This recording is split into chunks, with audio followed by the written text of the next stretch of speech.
Hola, muy buenos días a todos y a todas quienes ya se están sumando el día de hoy. Muchas gracias por acompañarnos en esta nueva capacitación que traemos para ustedes, que constantemente nos escriben al final de muchas sesiones que tienen todavía muchas dudas en el tema de prevención de lavado de dinero. Y la verdad es que a nosotros nos gusta que tengan dudas para que nosotros podamos apoyarles justamente a aclarárselas.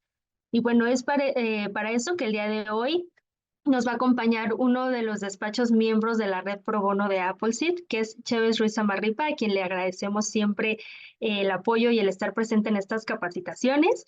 Y bueno, vamos a dar nada más unos segunditos más para que se terminen de sumar el resto de las personas y podamos dar inicio ya bien a esta capacitación.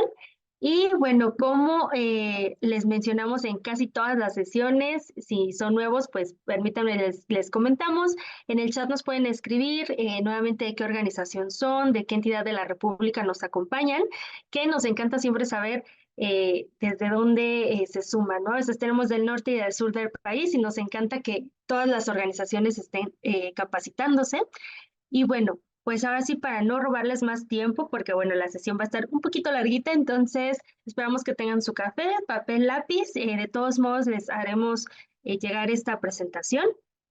Sin embargo, pues si quieren ir tomando nota, pueden hacerlo y también nos pueden dejar sus preguntas en la sección de preguntas y respuestas o Q&A que tienen ahí debajo en su pantalla.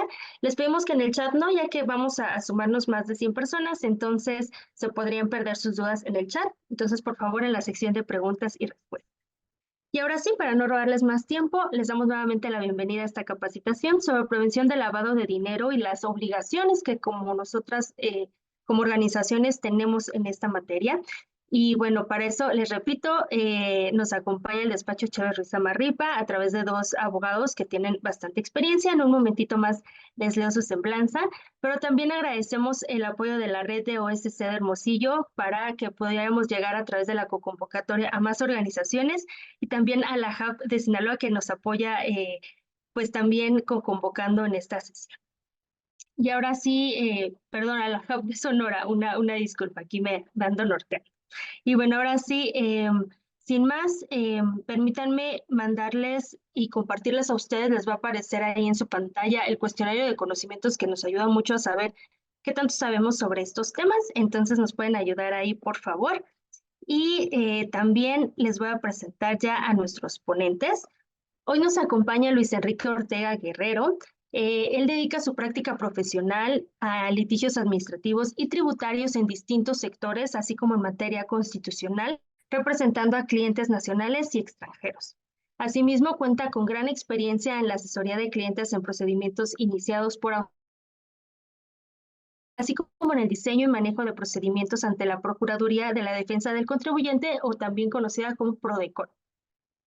También nos acompaña Alfredo Soto Pérez. Él ha sido reconocido por su práctica en litigios administrativos y tributarios en distintos sectores, así como por la atención de procedimientos iniciados por autoridades federales relacionados con verificaciones de cumplimiento en materia de prevención del lavado de dinero. Cuenta con gran experiencia en la asesoría de clientes en procedimientos iniciados por autoridades fiscales federales, así como en el diseño y manejo de procedimientos también ante PRODECON.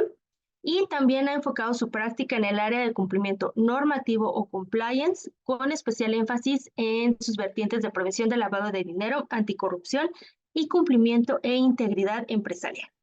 Entonces, a ambos les agradecemos mucho la presencia el día de hoy. Nuevamente les recordamos, sus dudas nos las escriban en la sección de preguntas y respuestas. Y pues adelante, Alfredo, Luis, el foro es de usted. Muchas gracias, Tere. Muchas gracias, Tere. Mucho gusto a todos y buenos días. Bueno, como bien adelantaba Tere, el curso y la finalidad del día de hoy es darles a conocer un poquito sobre la legislación en materia de prevención del lavado de dinero que les podrían aplicar a las organizaciones que nos acompañan el día de hoy, así como las obligaciones que derivan por la realización de actividades vulnerables, ¿no? Aquí, para empezar, la Ley Federal para la Prevención e Identificación de Operaciones con Recursos de Procedencia Ilícita, o como es conocida por la generalidad de las personas, Ley Antilavado o LFPORPI, se publicó en el Diario Oficial de la Federación el 17 de octubre de 2012 y entró en vigor 9 meses después. es decir, el 17 de julio de 2013. El reglamento que detalla un poquito más las obligaciones, actividades vulnerables y pues básicamente todo lo que señala la ley, entró en vigor un par de meses después, que fue el 1 de septiembre de 2013. Igual las reglas de carácter general, que ya son temas más prácticos, más que teóricos, es decir, aquí te dicen cómo identificar a tus clientes, cómo presentar los avisos, cómo desarrollar el manual de las obligaciones de PLD. Es decir, las reglas son un poquito más prácticas que teóricas, ¿no? Bueno, y siguiendo un poco con el tema del marco normativo, los formatos oficiales que se encuentran en el portal de prevención del lavado de dinero, a través de los cuales los sujetos obligados pueden presentar sus avisos, que ya llegaremos a esa parte, entraron en vigor el 31 de octubre de 2013. Por su parte, la habilitación del portal para que los sujetos obligados puedan darse de alta y registrarse en el mismo se habilitó el 1 de octubre de 2013. Si se dan cuenta, todos han sido a partir del 2013, ¿no? Asimismo, en dicho portal se cargaron las preguntas y respuestas frecuentes de los sujetos obligados, las cuales contienen diversos criterios, ¿no? Criterios adoptados por la Secretaría respecto a dudas y preguntas específicas que pueden ser utilizadas como guía en cualquier duda que se tenga respecto a la actividad vulnerable que se trate. A partir del 2015, le dieron facultades al SAT y a sus administraciones y sus administraciones para verificar el cumplimiento de las obligaciones en esta materia. Correcto, aquí complementando un poco el tema de las preguntas y respuestas frecuentes, es importante señalar que son criterios que pueden ser observados por la autoridad, ya que son publicados por la propia autoridad fiscal, ¿no? Sin embargo, no son obligatorios, no son de carácter obligatorio. No obstante, generalmente las autoridades basan sus resoluciones en estos criterios adoptados en estas respuestas a preguntas frecuentes. Que digo, la verdad, eso es algo bueno porque nos da visibilidad a nosotros como sujetos obligados de cómo tenemos que cumplir, ¿no? Y cuál es la postura de la autoridad en caso de que haya dudas en cierta obligación o actividad vulnerable, cómo se debe cumplir. Y bueno, siguiendo un poco, ¿cuál es el objeto de la ley antilavado?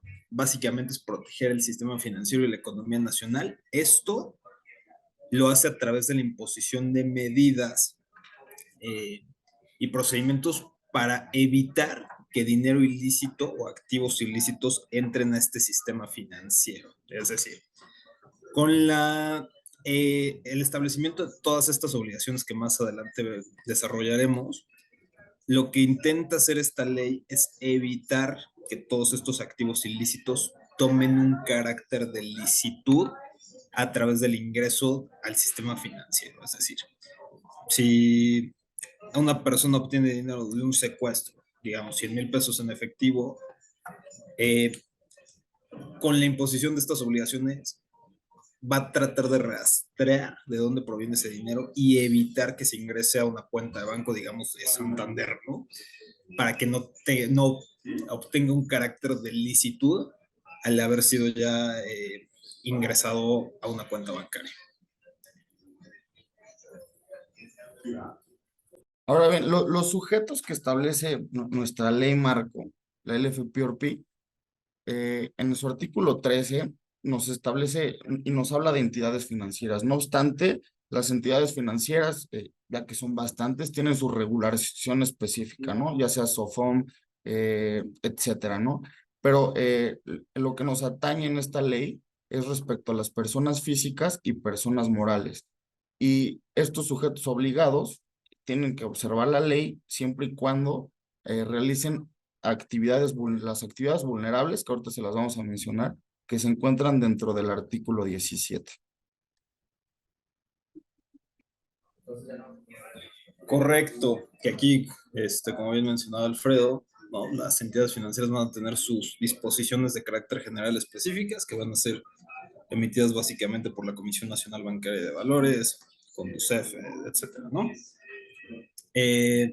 Personas físicas se regulan por nuestra ley marco. Y bueno, ¿cuáles son las características generales de las actividades vulnerables? Estas actividades, este catálogo de actividades consideradas como vulnerables está previsto en el artículo 17 de la ley antilavado. Hay ciertas actividades que, como veremos más adelante, un par de ejemplos, solo por el hecho de realizarlas ya adquieren el carácter de vulnerable.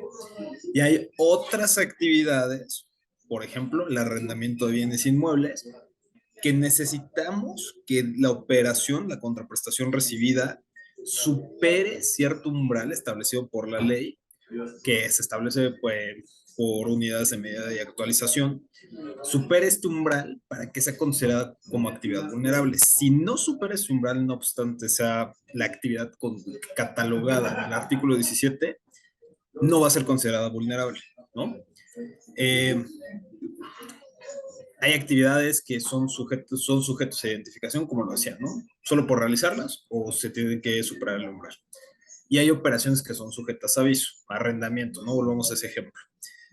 La ley te marca que si tu operación de arrendamiento supera 1.605 veces el valor de la UMA, tienes que identificar a tu cliente. Pero si tu operación supera 3.200 veces el valor de la UMA, tendrás que presentar un aviso ante las autoridades, dando a conocer los datos de tu cliente, datos de la operación, datos de liquidación, y esto únicamente en caso que se supere este segundo umbral. Ahora bien, si yo me di de alta en el portal de prevención de lavado de dinero y en cierto mes dejo de realizar actividades consideradas como vulnerables, tengo dos opciones, o darme de baja o presentar informes en cero, ¿no? Estos informes en ceros implican que en el mes corriente no realice operaciones consideradas como actividades vulnerables. Ahora bien, para determinar si una actividad supera estos umbrales, ya sea de identificación o de aviso, no se deben de considerar las contribuciones ni los accesorios, ¿no? Volvamos al ejemplo del arrendamiento. Si mi arrendamiento es de 200,000 pesos, voy a cobrar 32,000 de IVA, pues esos 32,000 de IVA no los considero para efectos de de contabilizar si supera el umbral de aviso, ¿no? Y bueno, hay una regla de acumulación, que esta la vamos a explicar más adelante con dos ejemplos gráficos, que es básicamente la obligación que más dudas genera a todos los sujetos obligados.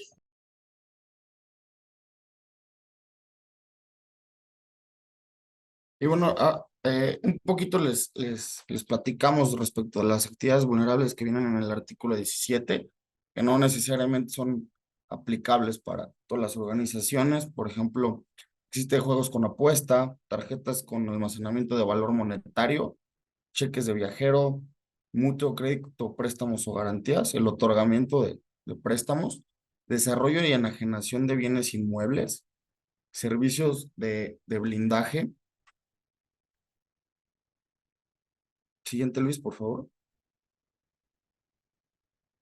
Sí, bueno, siguiendo con las otras actividades vulnerables, la comercialización de metales preciosos, joyas y relojes, comercialización de vehículos, traslado y custodia de valores, servicios de fe pública, es decir, notarios y corredores públicos, prestación de servicios profesionales en ciertos, en ciertos servicios únicamente, como lo veremos más adelante, servicios de comercio exterior. También la recepción de donativos, que aquí les aplica bastante a ustedes, comercialización y subasta de obras de arte, intercambio de activos virtuales y arrendamiento de bienes inmuebles. Correcto. Ahora, como bien lo adelantado Alfredo, la recepción de donativos, consideramos que es la actividad vulnerable que más les podrá aplicar a ustedes, vamos a ahondar en ciertos temas particulares de esta actividad vulnerable y después veremos otro tipo de actividades vulnerables principales que hemos detectado que realizan las organizaciones de la sociedad civil. La recepción de donativos únicamente va a ser actividad vulnerable cuando se realiza por parte de asociaciones y sociedades sin fines de lucro. ¿Por qué? Porque en principio son las únicas personas morales que pueden recibir donativos, ¿no? Aquí por ahí vi en la cajita de preguntas y respuestas que alguien preguntaba si podemos dar un ejemplo gráfico de las sumas en pesos. Es este caso, ¿no? El umbral de identificación para la recepción de donativos es 1,605 veces el valor de la UMA. La UMA en 2024 está en 108.77, si no mal recuerdo. Que en este caso el umbral sería de 174,254.85 pesos. Esto únicamente para la identificación de los clientes. Y para la presentación del aviso, tengo que recibir un donativo que supere la cantidad de 3,200 veces el valor de la UMA, que en pesos serían 348,509.70 pesos. Aquí una pregunta que generalmente se realiza por esta actividad vulnerable es si es importante la calidad del donante, es decir, si es persona física, nacional, extranjera, persona moral, fideicomiso, una entidad pública, etcétera. Y la UIF ha confirmado a través de un criterio que no es importante esta calidad del donante, porque como lo veremos más adelante, las reglas de carácter general establecen diversos formatos que nos van a permitir identificar a diversos clientes, ¿no? Ya sean personas morales, físicas, etc. ¿Quiénes son los sujetos obligados? Como lo adelantaba, las asociaciones y sociedades sin fines de lucro. Aquí regresando un poquito a lo que platicaba Luis, únicamente se tiene que voltear a ver la ley cuando tú recibas en lo individual por una persona o un cliente en lo individual 174,254 pesos, que es el umbral de identificación. Si tú recibiste un donativo por una cantidad menor a ello, ni siquiera volteamos a ver la ley, ¿no? En caso de que te recibas un donativo de los 348,509 pesos, ahí tendrás que presentar el aviso, o en su caso, se aplica la regla de acumulación, que es lo que les vamos ahorita lo vamos a platicar tantito y después les vamos a explicar gráficamente el tema de la acumulación, ¿no? ¿Qué te dice la regla de la acumulación? Te dice que si en una suma acumulada en un periodo de 6 meses del acto u operación de que se trate, se ubica en el umbral de avisos, debes de presentar el aviso. ¿Qué quiere decir esto? ¿No? Si Luis me dona a mí, me realiza un donativo por 174,300 pesos en enero, ahí todavía no alcanza el umbral para presentar el aviso, ¿no? Entonces yo en enero tengo que identificar a Luis conforme a las reglas de carácter general. ¿Qué pasa si Luis en febrero me realiza el mismo donativo? Yo lo acumulo y lo sumo y me va a dar los 350,000 pesos aproximadamente, y ahí debo de presentar el aviso. Aquí hay unos ejemplos de acumulación para hacerlo un poco más gráfico y de su entendimiento. Correcto, que aquí como lo adelantaba Alfredo, ¿no? Recordemos, luego me voy a regresar 2 diapositivas. Recordemos, ¿no? El umbral de identificación en 2024 para recepción de donativos, quedémonos que son 174,254 pesos, y el de aviso 348,509. Entonces, yo recibo el día de hoy un donativo de 175,000 pesos. El día de hoy, bueno, en enero recibí el donativo de 175,000 pesos. Mi única obligación en ese momento es identificar, de conformidad con los anexos de las reglas de carácter general de la ley antilavado, solo tengo que identificar a mi cliente. No le va a pedir sus datos, si es persona moral, datos del representante legal, voy a asentar datos de su identificación, domicilio, RFC, CURP, etcétera, ¿no? Datos generales para que yo sepa quién es quien me efectuó este donativo.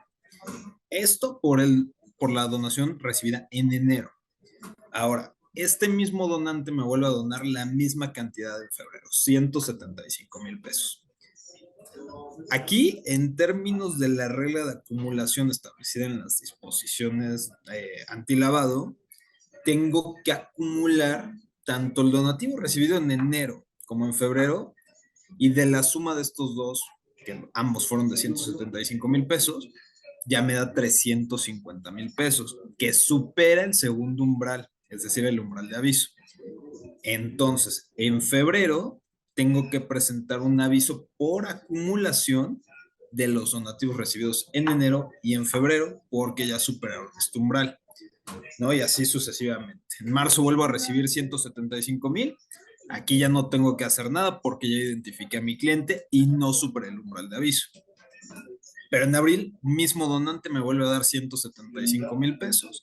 Aquí vuelvo a presentar un aviso por acumulación. Para clarificar un poquito más, aquí viene otro ejemplo, ¿no? Aquí en este ejemplo, imaginamos que recibimos 175,000 pesos del mismo donante cada 2 meses. ¿Cómo se realizaría la mecánica de acumulación?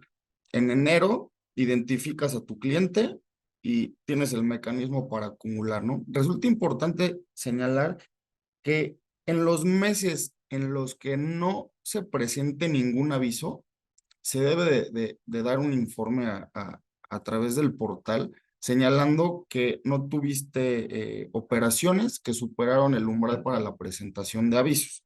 Como en este caso, ¿no? Sí recibí 175,000 en enero, no voy a presentar aviso, pero sí lo voy a acumular. Entonces presento un informe diciendo que no tengo avisos por presentar, ¿no? En febrero, de igual manera, no recibo cantidad alguna, pero sigo acumulando el de enero, ¿no? Por un periodo de 6 meses, presento mi aviso sin actividad a través del portal de prevención de lavado de dinero. En marzo ya recibo el segundo donativo, acumulo, que nos daría un total de 350,000 pesos, y aquí presento un aviso por acumulación, ¿no? Señalando que en enero y marzo recibí 2 donativos en tales fechas por ejemplo, de Luis Ortega, y presento mi aviso, ¿no? Señalando que en enero y marzo recibí los donativos, entonces ya estoy cubriendo ahí los dos, ¿no? En abril, de igual manera, no recibo ningún donativo, presento el aviso sin actividad y así sucesivamente. Algo muy importante y que siempre surge dudas, el aviso sin actividad únicamente, y lo recalco, se presenta cuando en ese mes, por ninguno de los donantes, se presentó un aviso, ¿no? Porque a lo mejor en este ejemplo, Luis me está donando, ¿no? Y solo tengo un donante que es Luis, entonces aquí sí presento mi aviso sin actividad. Pero puede ser que en febrero otro donante sí presenté el aviso, entonces aquí ya no presento ningún aviso sin actividad. ¿Por qué? Porque ya por otro donante sí presenté en febrero su respectivo aviso, ¿no? Eso es muy importante porque luego hemos visto que hay clientes que duplican aviso informe, lo cual es incorrecto, ¿no? Porque por un lado estás diciendo, oye, en este mes no recibí ningún donativo que supere el umbral para presentar el aviso, pero por otro lado sí estás presentando un aviso, ¿no? Entonces aquí es importante recalcar este tema. De acuerdo. Ahora viene otro ejemplo, ¿no? Recibo un donativo de 160,000 pesos de manera mensual de una misma persona. Aquí, en términos de la legislación aplicable, no tendré que hacer nada. ¿Por qué? Porque recordemos, ¿no? El umbral de identificación, es decir, para que sea considerada actividad vulnerable, la recepción de donativos, tiene que superar la cantidad en 2024 de 174,248 pesos. Aquí se podría pensar, oye, pues, recibo 160,000 mensuales de una misma persona, si lo sumo todo en un periodo de 6 meses, naturalmente me va a dar una cantidad mayor al umbral de identificación e inclusive el de aviso.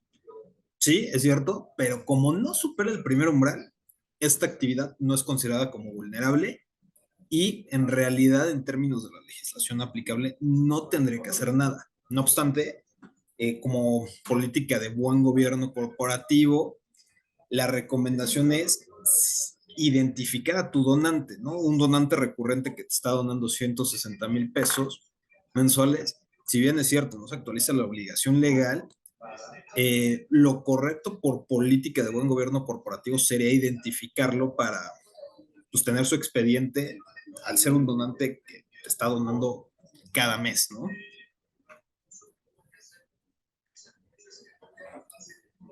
Y bueno, otras actividades vulnerables. Aquí, perdón que los Adelante, interrumpa, Tere. Luis Alfredo. Tenemos como unas 4 o 5 preguntitas que me parece relevante de una vez tocar en este Sí, tema nos preguntan, ¿el acumulativo es por año fiscal? aquí es importante quitarnos un poquito el tema del ejercicio fiscal, porque es importante señalar que las obligaciones, la presentación de avisos, es una obligación mensual, ¿no? Aquí, por ejemplo, ¿no? Aquí en estos ejemplos de acumulación, nosotros les ponemos el mes de enero a junio, pero veámoslo tal vez que aquí dice noviembre, diciembre y enero, ¿no? Si en noviembre recibí 175,000 pesos, noviembre de 2023, 175,000 pesos, que también supera el umbral de identificación, diciembre no recibí nada y en enero volví a recibir 175,000 pesos. Aquí, aunque el primer donativo que estoy acumulando lo recibí en 2023, en noviembre, lo tengo que acumular para enero, porque como es una obligación mensual, aquí no importa si se brincó de ejercicio fiscal o no. Entonces, con independencia de eso, únicamente hay que voltear a ver si es un periodo de 6 meses hacia atrás para ver si tengo que acumular, independientemente de si es un ejercicio fiscal distinto. Perfecto. Y relacionado más o menos hay otra duda aquí que nos dicen, entonces, si un donante me da menos de 300,000 en enero, ¿no? O me da unos 300,000 en enero, y en agosto, que ya pasaron más de 6 meses, me da unos 100,000, ¿ya no tengo obligación de hacer el aviso? No, No. no, porque por ejemplo, si te da 300,000 en enero y en agosto te da 100,000, los 100,000 ni siquiera alcanzan el primer umbral. ¿Qué quiere decir? Que esos 100,000 pesos ni voltean a ver la ley, ¿no? Esos no se tienen que acumular. Únicamente se tienen que Correcto. acumular Y los que toquen el primer umbral, ¿no? correcto. Per- Y sumando a esta respuesta de Alfredo, supongamos, ¿no? 300,000 en enero y otros 300,000 en agosto. Ya pasaron 8 meses. Y sumando estas dos cantidades ya me dan 600, ambas superando el primer umbral. No tendría que presentar el aviso porque justamente ya pasaron más de 6 meses. Perfecto, muchas gracias. Aquí otra duda interesante es, ¿los montos deben de ser de acuerdo a lo recibido o facturado? Mi asociación recibe donativos por plataformas de pago que nos quitan comisiones. Entonces, aunque emitamos el CFDI por 350,000 pesos, por las comisiones recibo 340,000. Aquí es un caso interesante. Se podría hacer la interpretación que esa comisión es un accesorio, ¿no? Y por lo tanto no se debe de contabilizar para efectos de pues saber si supera el umbral o no para la presentación del aviso. No obstante, pues tenemos el documento que tiene la autoridad fiscal que ampara 350,000 pesos, ¿no? Y que el SAT lo ha hecho así, de repente voltea y dice como, mira, tú facturaste en 2021 todos los meses a tal persona 350,000 pesos por recepción de donativos. ¿Dónde están mis avisos? ¿No? Yo creería que la recomendación es ser muy conservadores y sí presentar los avisos. No obstante, me están quitando 10, 11,000 pesos de comisión y por lo tanto no se supera el umbral de aviso. Pero para evitar cualquier contingencia, y como lo decimos, ¿no? En la práctica la autoridad se voltea a ver los consecutivos de facturación y dice, mira, aquí están 350,000, ¿dónde está mi aviso? ¿no? Ok, de acuerdo. Tenemos más dudas, pero no se preocupen, vamos a tomarlas para el final también. Y bueno, pues si gustan, continuamos, Luis Alfredo. Ok, Gracias, perfecto. Tere. Muchas gracias.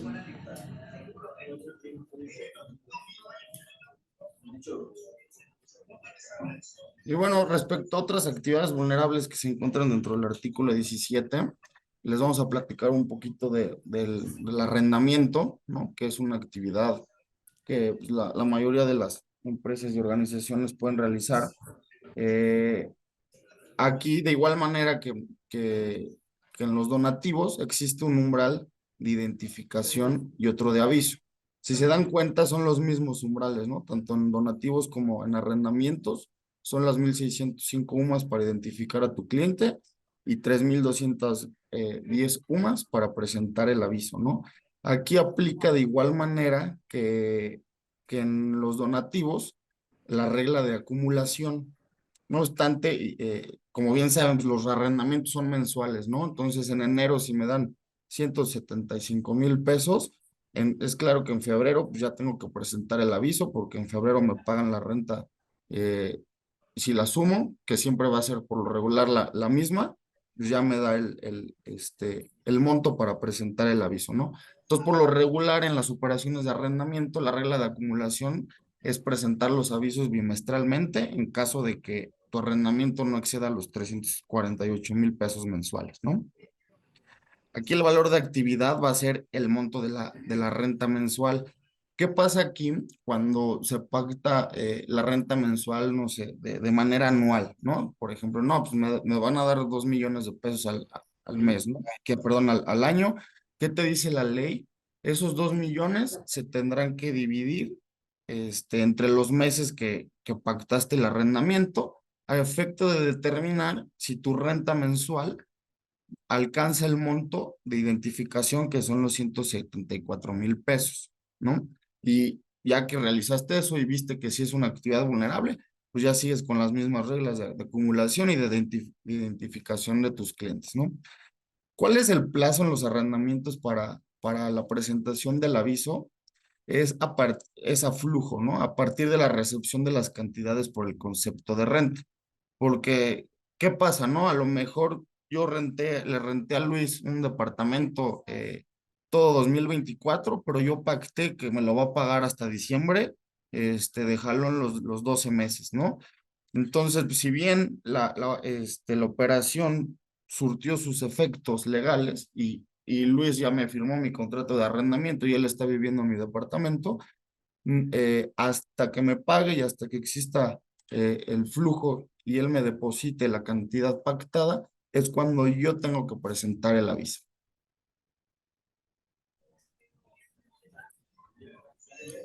De acuerdo. Otra actividad que hemos visto que realizan mucho las empresas y las organizaciones de la sociedad civil es la prestación de servicios profesionales. Esta actividad puede generar mucha confusión porque se puede pensar, oye, pues cualquier prestación de servicios profesionales es actividad vulnerable y pues esa afirmación es falsa, ¿no? Hay 5 supuestos de prestación de servicios profesionales que se van a considerar como actividad vulnerable y solamente estos 5 servicios. Es prestación de servicios profesionales de manera independiente sin que medie relación laboral, aquí es importante, no debe de mediar relación laboral, o se lleven a cabo en nombre y representación del cliente cualquiera de las siguientes operaciones: compraventa de bienes inmuebles o cesión de derechos sobre estos, administración y manejo de recursos, valores o cualquier otro activo de los clientes, manejo de cuentas bancarias de ahorro de valores, organización de aportaciones de capital o cualquier otro tipo de recursos para la constitución, operación y administración de sociedades mercantiles, o constitución, decisión, fusión, operación y administración de personas morales o vehículos corporativos, incluido el fideicomiso y la compra o venta de entidades mercantiles. Es decir, si yo presto servicios, pero no alguno de estos 5, mi actividad no encuadra en alguno de estos 5 servicios, los servicios que yo estoy prestando no van a ser actividad vulnerable. Si sí encuadran en estos 5 supuestos, voy a tener que identificar a mi cliente. Aquí es importante señalar que en la prestación de servicios siempre se van a identificar a los clientes y la presentación de los avisos, aquí es una excepción, aquí no hay umbrales. Los avisos se van a presentar cuando yo, en nombre de mi cliente, realice una operación financiera relacionada con alguno de estos 5 servicios, ¿no? Por ejemplo, compraventa de bienes inmuebles. Mi cliente me dice, oye, pues quiero comprar un departamento en Los Cabos, ¿no? Ok, perfecto. Hago todas las gestiones necesarias para la compraventa de este bien inmueble y me dice, ahí te va mi token de mi cuenta bancaria, realiza la transferencia, realiza el depósito, etcétera.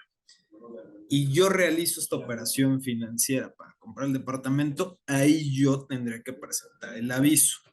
Si no realizo esta operación financiera, únicamente identifico a mi cliente.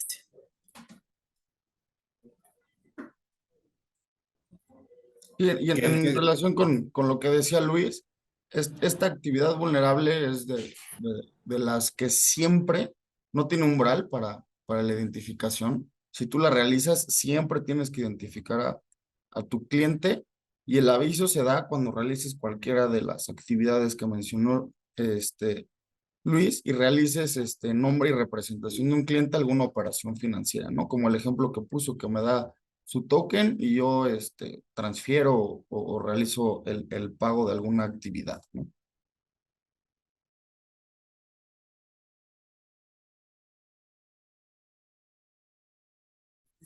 Bueno, ahora sí vamos a entrar un poquito a las obligaciones. Aquí en esta diapositiva únicamente están enlistadas y las vamos a ir explicando poco a poco. ¿Cuáles son las obligaciones principales? Alta y registro ante el SAT, que es el portal de prevención del lavado de dinero. Funciona de manera muy similar al buzón tributario y es un procedimiento muy sencillo que se hace con la firma electrónica en caso de personas, bueno, en caso de personas morales y también físicas, ¿no? Si se ingresa al portal con la FIEL y señala ciertos datos y te da tu acuse del alta y del registro, ¿no? Designación de oficial de cumplimiento, esto únicamente en caso de personas morales. Yo nombro a un oficial de cumplimiento que puede ser un trabajador, el representante legal, miembros de consejo de administración, administrador único, que es como la persona designada ante las autoridades para que se encargue de vigilar el cumplimiento de las obligaciones por parte de la sociedad en materia de prevención del lavado de dinero. La identificación de clientes usuarios, que es básicamente verificar su identidad. Solicitar al cliente o usuario información de su actividad u ocupación. Aquí solicitar al cliente o usuario si tiene conocimiento de la existencia del dueño beneficiario, que lo vamos a ver un poquito más adelante, pero les adelantamos, es importante no confundir el concepto de dueño beneficiario en materia de prevención del lavado de dinero al beneficiario controlador que se prevé en el Código Fiscal de la Federación. Más adelante ya entraremos en ese detalle. Presentación de los avisos conforme al acto operación o importe. Como lo vimos, dependiendo de la actividad vulnerable, va a depender si tengo que presentar el aviso o no. Contar con un manual de cumplimiento y políticas de PLD. Custodiar, proteger, resguardar y evitar la destrucción de información y documentación de la actividad vulnerable 5 años. Por ahí me parece que había una pregunta que si las autoridades pueden revisar desde las obligaciones desde 2013, la respuesta es no, únicamente pueden revisar de 5 años para atrás. Brindar las facilidades necesarias a visitas de verificación, es decir, permitir que la autoridad revise la documentación y aportarles la documentación que quieran revisar. Y la restricción de uso de efectivo y metales preciosos en ciertas actividades, que esto se prevé en el artículo 32 de la ley. ¿Por qué? Porque rastrear el efectivo, de dónde salió, cómo se pagó, cuándo se pagó, tipo de moneda, es básicamente imposible para las autoridades, entonces hay ciertas actividades que se restringe el uso de efectivo. Y bueno, platicando un poquito sobre cada una de estas obligaciones, como bien mencionaba Luis, el alta y registro como sujeto obligado se realiza en el portal de prevención de lavado de dinero, el cual te pide ciertos datos muy sencillos. y te arroja un acuse, ¿no? De alta de la actividad. Ese acuse se deberá guardar en sus expedientes, ya sea de manera electrónica o física, ¿no? Y ahí te detalla qué fecha te diste de alta y cuándo fue la primera operación que realizaste que se consideró como una actividad vulnerable, ¿no? La designación del oficial de cumplimiento se realiza igual en el procedimiento de alta. Tú señalas el RFC de la persona que señalas como oficial de cumplimiento y le llega una notificación. Esta persona designada, a través de su e-firma, se tiene que ingresar al portal a efecto de aceptar la designación y arroja un acuse, ¿no? Y por otro lado, del lado del sujeto obligado, le aparece que ya está aceptada la designación. ¿Qué pasa si el oficial designado, la persona física, no acepta la designación a través del portal? La ley te establece que se entenderán como obligados los integrantes del órgano de administración o su equivalente, ¿no? Por eso es muy importante que cuando designen al oficial de cumplimiento, que sí verifiquen que realmente se meta con su firma a aceptar la designación para evitar tener este tema de que sean los encargados del cumplimiento el órgano equivalente.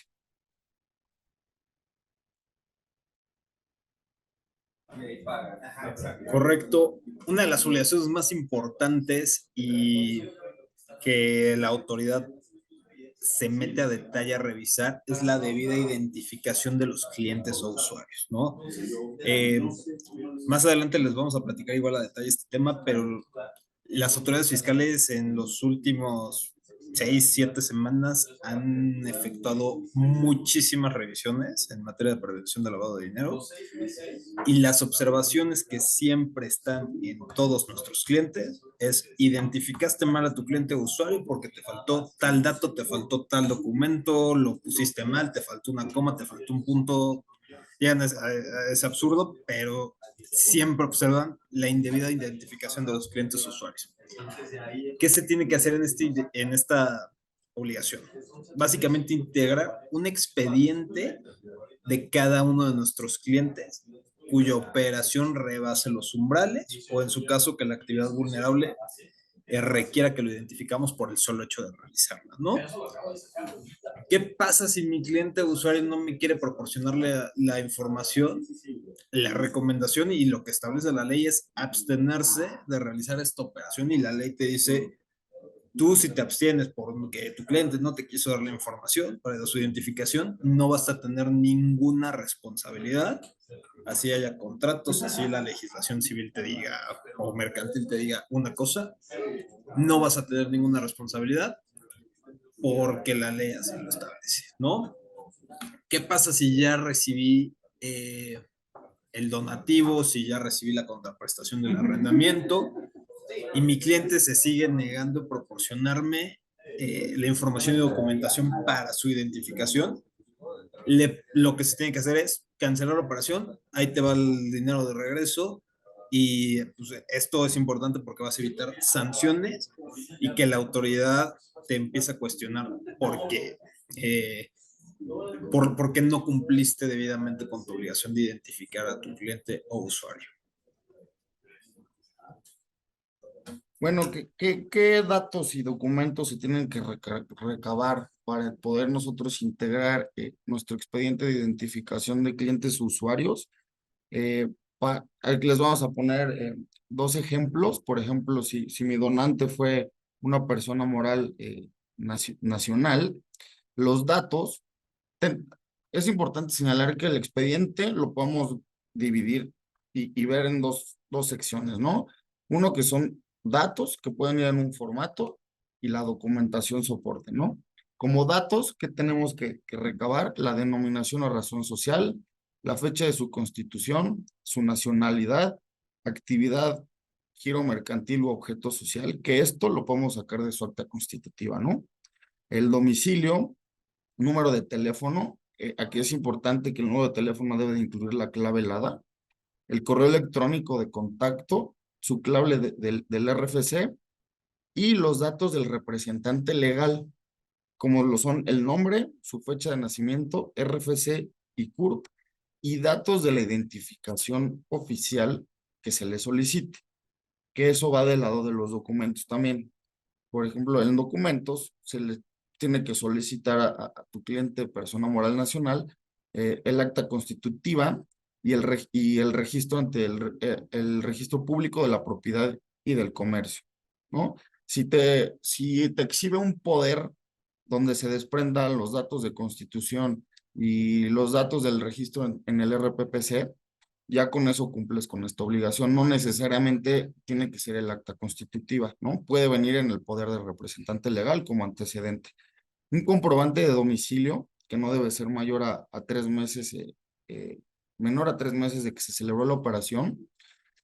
Original o copia certificada del documento que contenga el poder del representante legal. Aquí sí, todo tiene que ser copia. Identificación del representante legal, y con esa identificación en tu formato de datos vas a recabar, ¿no? Datos de la identificación, como es la autoridad que la emitió, el folio y la vigencia, ¿no?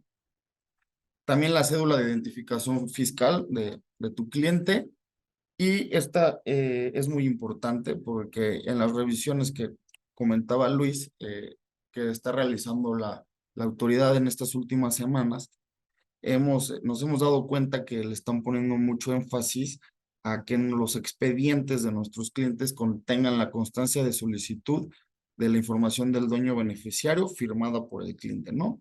Es una mera constancia en la cual se le solicita al cliente, realizas la operación de, oye, ¿tienes conocimiento de quién es el dueño beneficiario de esta operación?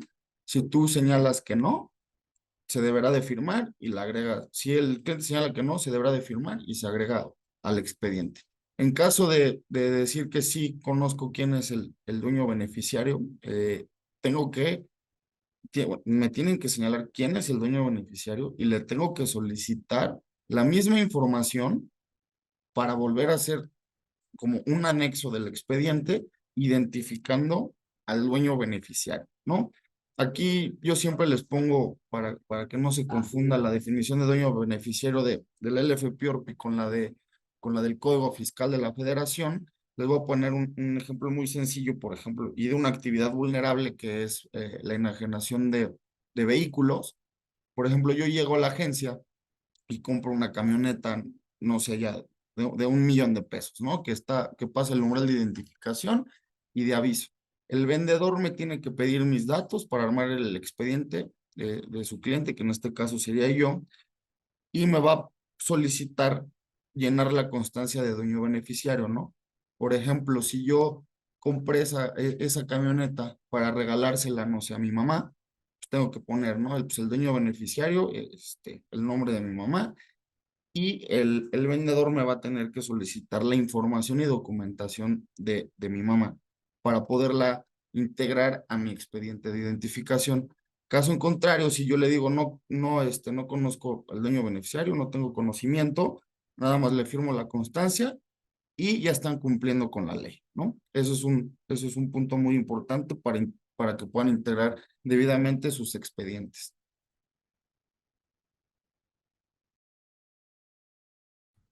Correcto. Y siguiendo con un ejemplo más que es muy parecido, los datos para la identificación de personas morales extranjeras, lo mismo, ¿no? Denominación o razón social, fecha de constitución, nacionalidad, actividad, giro mercantil o objeto social, domicilio, teléfono, correo electrónico, clave del RFC o número del tax ID, no como se le conoce en los países extranjeros, datos del representante legal, que en este caso hemos tenido muchos clientes que nos dicen, oye, pues mi cliente extranjero obviamente no me quiere proporcionar su tax ID porque ¿no? En ciertos países se utiliza y es un documento o un número privado, ¿no?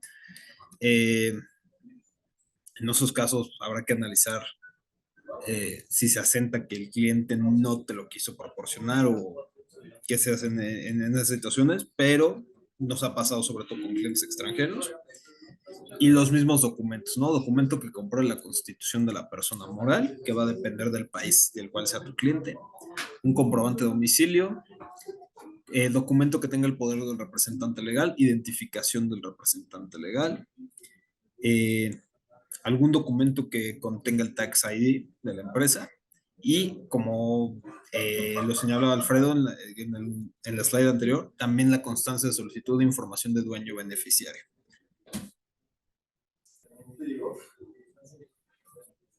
Siguiendo dentro de las Aquí obligaciones. no sé, Alfredo, si valga la pena igual otra sesión de preguntas y respuestas para no ir acumulándolas, ¿no? Sí, Muchas claro. gracias. Gracias. Sí, tenemos por aquí unas 3 preguntitas que me gustaría hacerles. Nos preguntan, ¿qué documento requiero para comprobar que el cliente no me quiere compartir la información? Es que aquí hay un tema porque la propia ley te establece que tú tienes que identificar a tu cliente previo o durante la realización del acto, ¿no? En caso de que no te quiera compartir ninguna información, ni siquiera lo tienes que documentar porque la ley te dice que te deberás de abstener a realizar la operación, ¿no? Entonces, no sirve de nada que yo le diga a mi cliente, oye, pues dime que no me la vas a proporcionar porque en principio no debería llevar a cabo la operación. Y eso únicamente va a traer el tema de que si en dado caso que me revise la autoridad, va a decir, oye, no te abstuviste de llevar la operación y no obstante no te los proporcionó, eres acreedor a una multa por no identificar debidamente a tu cliente. Aunque Claro, le compruebes que no te quiso dar nada. y bueno, inclusive yo creo que le estarías dando más elementos a la autoridad para sancionarte, ¿no? Porque te diría como, bueno, qué padre que te dio un documento donde diga que no te va a proporcionar la documentación. Pues tú tenías conocimiento pleno que no lo ibas a poder identificar. Luego entonces, ¿por qué realizaste la operación? ¿No? Entonces, la sanción yo creo que iría directos con ese documento, ¿no?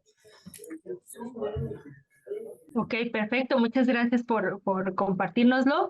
Aquí también tenemos otra duda que es, si tengo donantes recurrentes que cada semestre rebasan alguno de los umbrales, ya sea de identificación o de aviso, ¿puedo usar el mismo expediente con los datos que me dieron la primera vez o hay que hacer un expediente nuevo cada vez? No, con el primero, únicamente la recomendación y lo que se debe hacer es actualizarlos tal vez cada año, pero sí se puede utilizar el mismo expediente de identificación. Perfecto. Y otra pregunta más es, en el caso de un fideicomiso, ¿de quién debo tener el expediente para el portal antilavado cuando superen el umbral de aviso? Pues ahí es del fideicomiso como tal, o sea, tener, eh, obviamente pues, te tendrían que proporcionar tal vez el contrato de fideicomiso para saber quiénes son las partes, ¿no? Eh, Digo, la verdad la identificación del fideicomiso sí es un poco extraña, no sé, ahí Alfredo, si a ti te ha tocado ver algún cliente que tenga que identificar el fideicomiso. No, Un la verdad fideicomiso. no, no, nunca me ha tocado ese caso, pero no obstante, en las reglas de carácter general existe el anexo, el cual te señala específicamente cómo debes de identificar a los fideicomisos. Perfecto. Y aquí ya nada más un par de preguntitas más. También nos preguntan, ¿estos mismos documentos se le tienen que pedir al cliente si realizo otras operaciones distintas a las donaciones, como por ejemplo los contratos de compraventa, prestación de servicios, acuerdos de colaboración? Sí, lo ideal sí tendría que ahí sí tener un expediente de identificación por cada actividad vulnerable, aunque sea el mismo cliente, ¿no? Nosotros como hacemos nuestros formatos, uno de los apartados es actividad vulnerable a realizar. Entonces, con ese apartado ya sabemos que si yo realizo una actividad vulnerable con Alfredo, otra contigo, Tere, otra con Cristina, tengo que identificar a los tres. Y si realizo dos actividades vulnerables con cada uno de ustedes, los voy a identificar dos veces, ¿no? Para señalar este apartado de actividad vulnerable a realizar.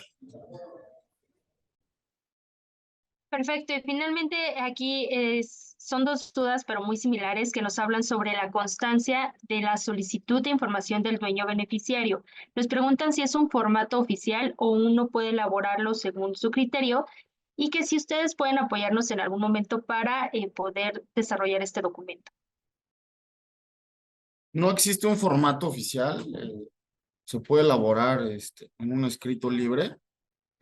Y sí, con mucho gusto, Tere, te podemos compartir un ejemplo. Es un formato muy sencillo, pero que sí es muy importante que cada que se realice una actividad sujeta a identificación, se le solicita al cliente y que la firme. ¿M? Pero sí, con mucho Perfecto. gusto te los podemos compartir. Perfecto, muchísimas gracias. Pues esas son las dudas relacionadas con este tema, entonces si gustan podemos continuar. Claro, en relación con el tema de la identificación y de la integración del expediente, sí, como bien señaló Luis, se le debe solicitar al cliente la información de su actividad u ocupación, ¿no? Que si bien lo vemos en la constitutiva, de ahí se puede desprender ese dato y tiene que ir en el formato de identificación. Y esto que ya habíamos mencionado, solicitar al cliente usuario si tiene conocimiento del dueño beneficiario. En caso de que digas que sí, se deberá de identificar el mismo y se deberá de obtener la constancia debidamente firmada.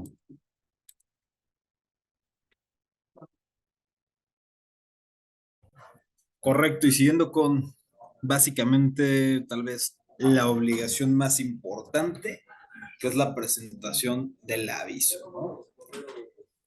¿Qué día tengo que presentar el aviso? El 17 del mes inmediato siguiente a que yo realicé el acto u operación considerado como vulnerable. Aquí se podrán dar cuenta, coincide, ¿no?, con el tema de presentación de declaraciones mensuales de IVA, pagos provisionales.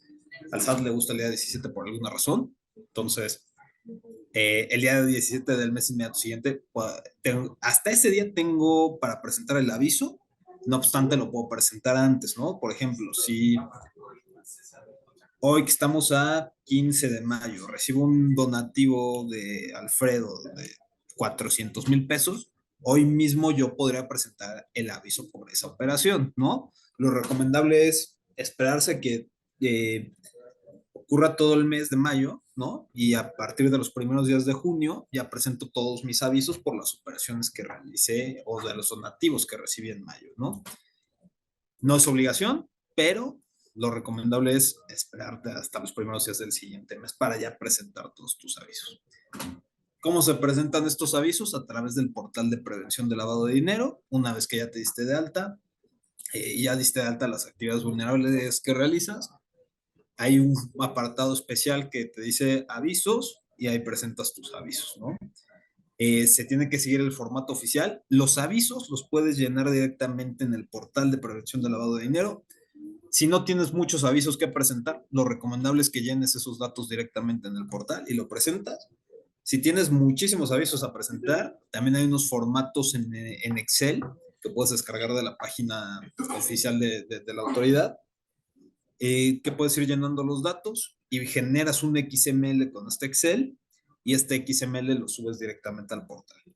La verdad, lo recomendable es presentarlos directamente desde el portal, pero si son muchísimos avisos, la verdad es que no va a dar tiempo, entonces mejor vas llenando los Exceles y presentas los XML. La presentación del aviso, así no le avises a tu cliente que lo vas a presentar, no implica una violación a la confidencialidad, porque tú como sujeto obligado, valga la redundancia, estás obligado a presentar este aviso, ¿no? En caso, esto ya lo adelantó Alfredo, pero si en un mes no realizas actividades con ninguno de tus clientes, no recibes ningún donativo, vas a presentar un formato denominado en ceros, que básicamente es avisarle a la autoridad: este mes no realicé actividades vulnerables, no recibí donativos, entonces ahí te va mi aviso en ceros, ¿no? Ahorita les vamos a platicar un poquito de una facilidad que viene en las reglas de carácter general, la LFPORP, que te permite no presentar el aviso, sino presentar un informe que aplica para las operaciones que se realizan entre empresas del mismo grupo empresarial. Ahora bien, ¿qué se entiende por grupo empresarial en términos de la ley y su reglamento? Es el conjunto de personas morales que estén organizados bajo esquemas de participación, ya sea directa o indirecta, del capital social, en las que una misma sociedad, ya sea la holding, mantiene el control de dichas personas morales, ¿no? Entonces, si vemos el organigrama de un grupo empresarial, pues quiere decir que todas forman parte del grupo. ¿Qué nos dice esta facilidad administrativa? Nos dice que si tú realizas diversas operaciones o actividades vulnerables, como ya sea el otorgamiento de préstamos, servicios de construcción o desarrollo de bienes inmuebles, la enajenación de vehículos o el mero arrendamiento entre empresas del mismo grupo empresarial, no tienes que presentar el aviso, sino únicamente le deberás informar al SAT a través del portal que en este mes o en el mes pasado, si lo presentes el 17, celebraste operaciones en relación con el artículo 27 bis. Esto es, operaciones intragrupo. ¿Y esto qué es lo que hace? Pues que nos facilita no estar llenando avisos por empresas que forman parte del mismo grupo empresarial, ¿no? Correcto, complementando un poco esto, es básicamente como un informe en ceros, pero aquí nada más le dices a la autoridad, sí realicé actividades, pero fueron intragrupo, por lo tanto, nada más te doy aviso que las realicé, no te doy datos de mi cliente, no te doy datos de la operación, de la liquidación, etcétera. Solo te aviso que realicé una operación intragrupo. Y bueno, siguiendo con las obligaciones, ya vimos 6 obligaciones, todavía quedan pendientes el manual de cumplimiento y políticas de cumplimiento en materia de prevención del lavado de dinero, que ahorita vamos a entrar a detalle qué debe de contener este manual. El custodiar, proteger, resguardar y evitar la destrucción de información y documentación de la actividad vulnerable, 5 años, como la contabilidad, ¿no? En materia fiscal. Tengo que guardar esta documentación 5 años porque la autoridad puede llegar en cualquier momento a requerirla. Brindar las facilidades necesarias en las visitas de verificación, que la autoridad entre, revise, que le otorgues la documentación que te pide, es básicamente eso. Y la restricción de uso de efectivo que les comentaba hace unos momentos, ¿no? Y bueno, ahora sí, entrando al manual de cumplimiento y políticas en materia de PLD. Respecto al manual, este está regulado en el artículo 37 de las reglas. ¿Y qué nos dice? Tienes que tener un documento el cual contenga tus políticas y lineamientos de identificación del cliente, entre otras, las cuales son política de acumulación de operaciones, que fue lo que les mencionábamos con anterioridad. Tienes que tener un procedimiento de confidencialidad, tu política de avisos de 24 horas, que ahorita les señalamos a qué se refieren estos avisos, política de pago en efectivo y metales preciosos, que fueron lo que señaló Luis y que más adelante de igual manera se las vamos a platicar, la vigencia y firma del manual, los lineamientos de identificación e integración de los expedientes del cliente. ¿A qué se refieren con los lineamientos? Es cómo yo le voy a hacer para identificar a mi cliente, qué datos y qué documentación les voy a pedir, ¿no? Que es prácticamente lo que viene en las reglas de carácter general, ¿no? Deberé tener la política de el nivel de riesgo para la identificación de mis clientes, ya sea de riesgo alto o bajo, y la política de intercambio de datos. ¿A qué se refiere este tema de intercambio de datos? Por ejemplo, si formamos parte de un grupo empresarial, yo puedo establecer en mi manual de, oye, yo soy la empresa A, ya identifiqué a Luis Ortega, pero la empresa B también realiza actividades con Luis Ortega. Yo ya lo identifiqué, entonces en mi política de intercambio de datos establezco que como somos parte del mismo grupo, la empresa A y B, le voy a poder transferir el expediente de identificación de Luis a la empresa B, ¿no? A eso se refiere la política de intercambio de datos. Correcto, y ahora sí vamos a entrar a lo que les comentaba, que es la prohibición de uso de efectivo y o metales preciosos.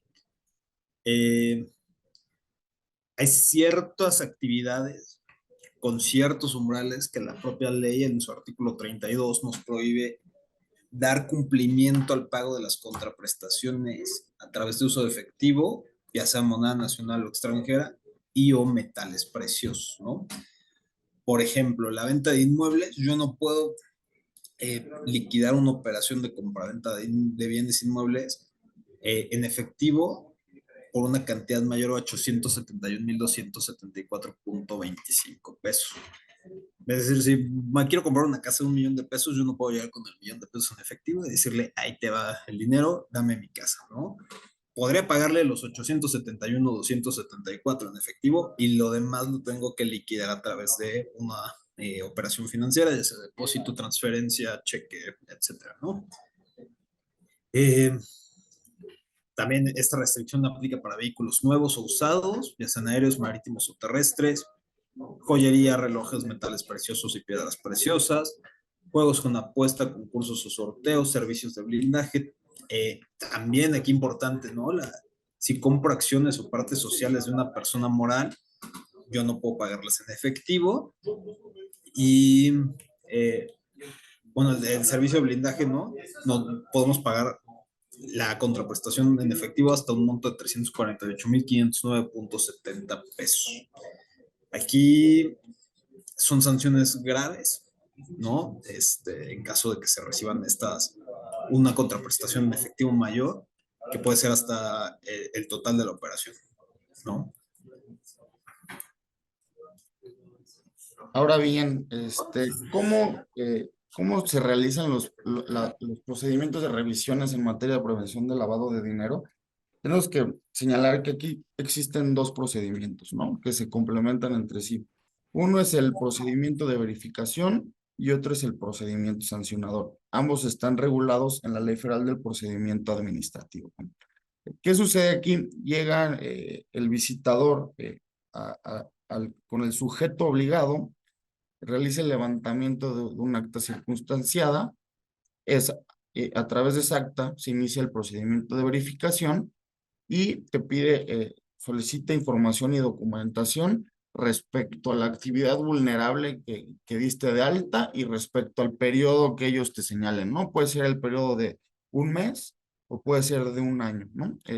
Ahorita en las auditorías que hemos estado atendiendo, hay auditorías que te revisan un mes y otras pues, un año y es muchísima información. Ahorita vamos a señalar posteriormente qué es lo que hemos detectado que te solicitan, igual para que tomen nota y chequen que estén cumpliendo con todo este tema, ¿no? Finalizada la visita de verificación, que es el primer día, la autoridad ahí mismo hace constar los hechos u omisiones, ¿no? A lo mejor te piden el manual y no lo tienes, entonces te dicen ahí, no me proporcionó el manual de cumplimiento, ¿no? En esa misma acta te señalan que vas a tener 5 días para realizar manifestaciones y exhibir pruebas, ¿no? Que aquí nos da nada más un gap de 5 días para que lo que no se proporcionó en la primera visita lo podamos proporcionar ya de manera electrónica y ante las oficinas de la autoridad a efecto de cumplir con sus requerimientos. Posterior a esto, ellos emiten un oficio de admisión de las pruebas que se proporcionen en la segunda entrega y posterior a esto emiten un oficio donde constan los hechos u omisiones detectados de la información que te proporcionaron y te dan 10 días para presentar alegatos. Posterior a esto, emiten un oficio a través del cual tienen por concluido el procedimiento de verificación y te dan a conocer las observaciones.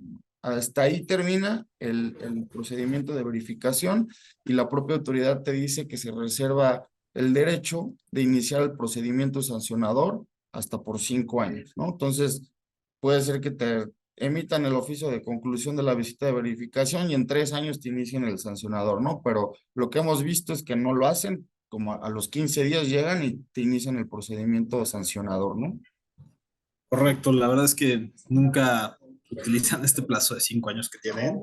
Generalmente son 3 semanas, un mes lo que se tardan. Y justamente, ¿no? Ya una vez que presentaste tus alegatos y se da por concluido la visita de verificación. A los 15 días llega la autoridad y te dice, bueno, voy a iniciar el procedimiento sancionador. Estas son las observaciones que persistieron. Tienes 15 días para realizar manifestaciones y presentarme pruebas para desvirtuarlas. Una vez de transcurridos estos 15 días, la autoridad va a tener 10 días para emitir una resolución, ya sea imponiendo multas, ¿no? Por el incumplimiento de obligaciones, o diciendo, desvirtuaste las observaciones, no tienes multas. Generalmente nunca pasa eso, siempre imponen multas, pero justamente tienen 10 días. Es importante este plazo porque si no cumplen con este plazo de 10 días, podríamos tener un argumento para temas litigiosos y que se declare la nulidad de estas multas, ¿no?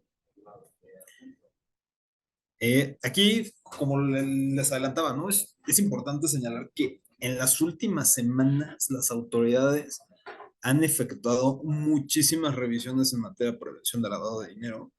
Teníamos por ahí una estadística, le preguntamos al INAI, me parece, en el portal de transparencia hicimos una pregunta de cuántas revisiones había efectuado el SAT en materia de prevención de lavado en los años de 2021, 2022 y 2023. La verdad es que el dato estaba para llorar, no habían revisado prácticamente nada.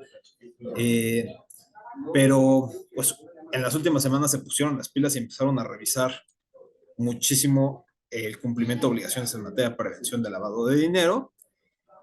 Bueno, y también en materia fiscal, ¿no? La verdad es que no sé si sea por motivo de año electoral o qué, pero la verdad es que el SAT este año ha estado especialmente activo en revisiones tanto fiscales como en materia de prevención de lavado de dinero. Aquí no sé si quieras comentarnos, Alfredo, este tema. Sí, ¿qué es lo que hemos detectado que revisan las autoridades en estos procedimientos? Evidentemente todo va enfocado a las obligaciones, ¿no? De los sujetos obligados. Le solicitan en primer término el alta de la actividad vulnerable, la designación y la aceptación del responsable del cumplimiento, los avisos presentados respecto de la recepción de donativos, les comentaba en determinado periodo, y la información soporte de los avisos. Nunca te señalan a qué se refieren con información soporte, ¿no? Pero lo que hemos aportado nosotros son el aviso, el acuse y su detalle, ¿no? El documento con registro y control de las operaciones relativas a la recepción de los donativos. Aquí lo que solicitan es un papel de trabajo donde tengan todas las operaciones respecto a los donativos, ¿no? Evidentemente te piden el manual de cumplimiento y de obligaciones. De igual manera te piden todos los expedientes de identificación de clientes o usuarios, ¿no? Lo cual ligan con el papel de trabajo que se le proporciona, ¿no? Por eso es muy importante tener todos los expedientes bien armados, porque cuando se les proporciona el papel de trabajo, ellos ya saben si te hizo falta un expediente o no te hizo falta, ¿no? Asimismo, se enfocan mucho en el tema de la constancia de dueño beneficiario, que va integrada dentro del expediente, ¿no? Te solicitan las formas en las que se pagaron las operaciones observadas, te solicitan los mecanismos para dar seguimiento y acumular operaciones, que son las que, como lo señalamos con anterioridad, vienen dentro del manual de cumplimiento, ¿no? Ellos lo separan, pero se les señala y se les aclara que vienen dentro del manual, ¿no? Igualmente, de igual manera, los mecanismos para identificar, se les señala que vienen dentro del manual. Te solicitan todos los estados de cuenta bancarios de la asociación o sociedad revisada para hacer el cruce, ¿no? Con las facturas y papel de trabajo y los auxiliares contables de los bancos. De igual manera, evidentemente te piden el CFDI facturas, balanzas de comprobación, catálogo de cuentas, o sea, ya más temas contables y fiscales, y el acta constitutiva, ¿no? En primer término, lo que realizan es, te piden todo esto, ya que lo proporcionas, te emiten un acta detallándote todo, ¿no? Todo lo que lo que les proporcionaste, y lo que está un poco delicado es que se meten a las facturas y te dicen, oye, me proporcionaste, no sé, 500 operaciones, te detallo con quiénes son las operaciones que me proporcionaste, el monto, etcétera, ¿no? Y no te dicen nada más. Cuando tú te das cuenta de eso, ya sabes por dónde viene la pedrada, ¿no? Porque si ya detectaron que tú tienes, no sé, 500 operaciones, evidentemente de esas 500 operaciones te van a pedir los avisos y los expedientes y las constancias de dueño beneficiario, ¿no? Si cumples con todo eso, no hay ningún problema, ¿no? Entonces sí hay que tratar de identificar y hacer el ejercicio de ver que estemos cumpliendo con todo este tema, ¿no? Correcto, y ahora les vamos a hablar un poco de las sanciones y delitos que se pueden actualizar por el incumplimiento de estas obligaciones. Eh, la verdad, los delitos van más enfocados no tanto a las obligaciones de prevención del lavado de dinero, sino al lavado de dinero como tal, ¿no? Como se los voy a explicar ahorita en unos segundos. Entonces, no se asusten, el incumplimiento de estas obligaciones como tal no involucran ningún tipo penal, son sanciones económicas administrativas, ¿no? Eh, bueno, como tales deben de saber, las multas que determinen las autoridades administrativas adquieren el carácter de crédito fiscal y pueden ser ejecutadas y cobradas coactivamente a través del procedimiento administrativo de ejecución. Se fijan una cantidad líquida, es decir, te van a decir textualmente con pesos y centavos cuánto es la multa que se debe. En las resoluciones generalmente te dicen, oye, pues actualizaste esta multa, son, no sé, pues digamos, de ejemplo, 1,605 veces la UMA por la comisión de esta infracción. Sin embargo, pues te digo que multiplicado estas 1,605 veces por el valor de la UMA, me da tanto dinero en pesos, ¿no? Y centavos mexicanos. Las multas pueden ir de 200 a 2,000 veces el valor de la UMA, es decir, de 21,714 a 217,140 pesos, en caso de que se abstenga de cumplir con los requerimientos efectuados por las autoridades, ¿no? Llegan y te revisan y te dicen, necesito todas las documentaciones de los donativos recibidos en el ejercicio de 2021.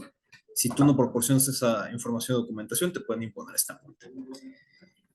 Si incumples con la identificación de clientes usuario o si identificaste a tu cliente usuario, pero te faltó un dato, te faltó recabar un documento, también te pueden determinar esta multa. O en caso de que presentes tus avisos de manera extemporánea y esta extemporaneidad no supere los 30 días. Es decir, si yo necesito presentar, si yo he recibido donativos en abril, pues tengo hasta el 17 de mayo para presentar mis avisos. Si los presento en un periodo de 30 días, después del 17 de mayo, me pueden determinar esta multa, ¿no?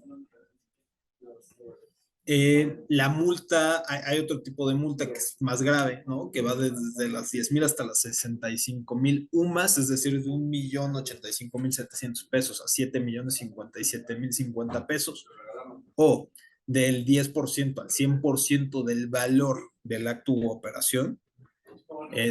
Aquí la autoridad va a determinar la que resulte mayor en caso de que presente avisos sin que cumplan con los requisitos establecidos en la ley.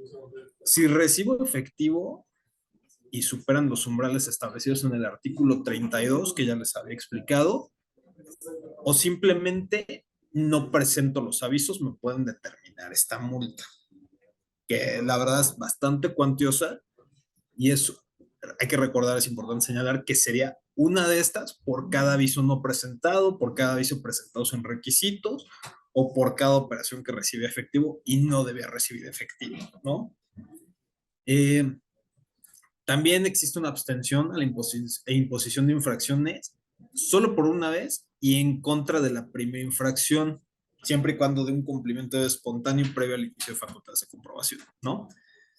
Es decir, si me regularizo y me revisan y la autoridad se da cuenta que incumplí, pero ya me corregí espontáneamente, no me van a infraccionar.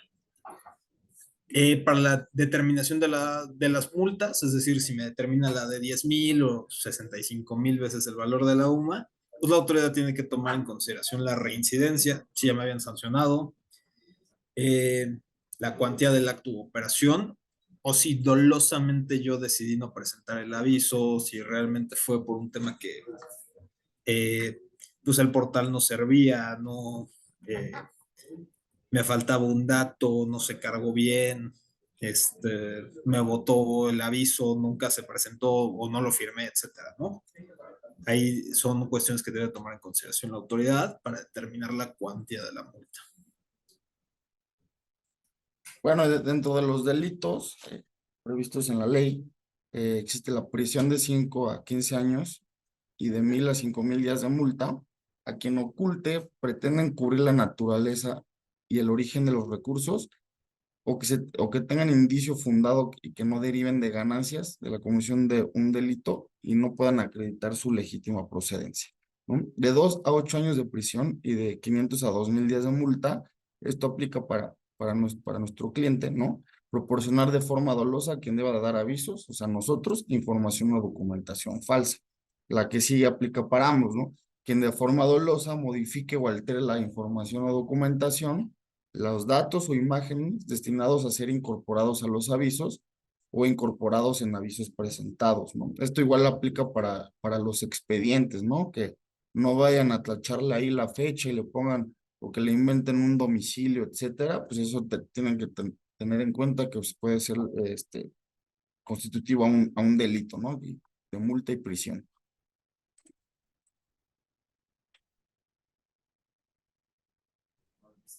Aquí hay una iniciativa de reforma a la ley presentada por Ricardo Monreal desde hace ya varios años, si no mal recuerdo fue en 2019 cuando se presentó esta reforma. Ha habido cambios, la versión final se presentó el 25 de septiembre de 2020. No ha habido ningún movimiento en los últimos 4 años. Está básicamente en el congelador esta iniciativa de reforma a la ley. Pero básicamente esta reforma está teniendo las observaciones efectuadas por el GAFI, que es el Grupo de Acción Financiera Internacional, es decir, el organismo internacional tope en materia de prevención de lavado de dinero, que realiza evaluaciones periódicas a los países miembros. En 2017 se realizó una evaluación a México y básicamente salió incumpliendo diversos pues, de los estándares que establece el GAFI. Entonces, esta iniciativa de reforma ya atiende estas observaciones. Como les comentaba, no está en el congelador y al día de hoy no se ha movido, pero busca aportar los instrumentos legales para fortalecer las instituciones de inteligencia. Básicamente le está dando más facultades y pues, armas a la UIF para combatir el lavado de dinero. Estamos esperando que entre en vigor entre el 2024, a finales de este año, inicios del siguiente, tal vez ya con pasadas las elecciones se retome.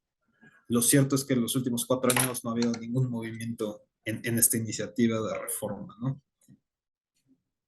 A ver, ¿por qué hablamos de esta iniciativa de reforma? Porque hay un tema, y el caso en concreto en el que nos ocupa es el tema de las asociaciones y sociedades sin fines de lucro, en donde están integrando un nuevo capítulo en la ley, denominado de la prevención del financiamiento del terrorismo en la recepción y destino de donativos. ¿Qué establece este nuevo capítulo? Te señala medularmente que las autoridades deberán aplicar medidas proporcionales y con un enfoque basado en riesgo de financiamiento del terrorismo a aquellas asociaciones y sociedades sin fines de lucro cuyo fin preponderante sea recibir donativos o destinar fondos para fines caritativos, religiosos, culturales, educativos, sociales o para llevar a cabo cualquier acto filantrópico, ¿no? Aun y cuando no se realicen actividades vulnerables, se deberán cumplir con las medidas que en su momento emitan las autoridades en torno al cumplimiento de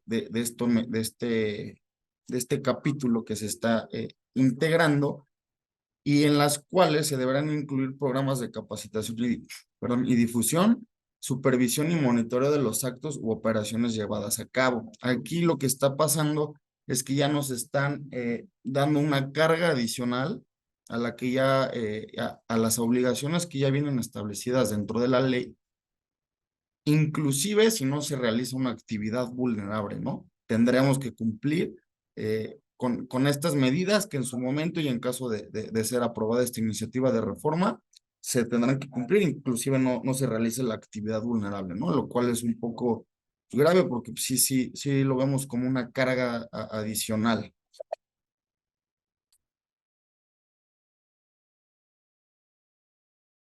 Correcto. Con esto básicamente concluimos con todos los temas que traíamos. ¿Qué nos podemos llevar como conclusión?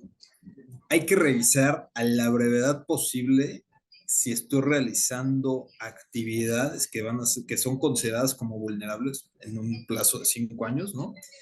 ¿Por qué? Porque como les hemos dicho, las autoridades fiscales están revisando muchísimo a las sociedades, empresas, personas físicas, la realización de actividades vulnerables. Este año se están poniendo las pilas de una manera impresionante y están fiscalizando como locos, ¿no?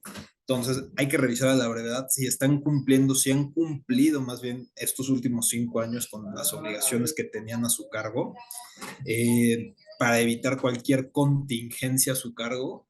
Y en dado caso, ¿no?, que haya habido un incumplimiento, regularizarnos de manera espontánea y de manera previa a que lleguen las autoridades y nos fiscalicen y en su momento nos lleguen a determinar multas, ¿no?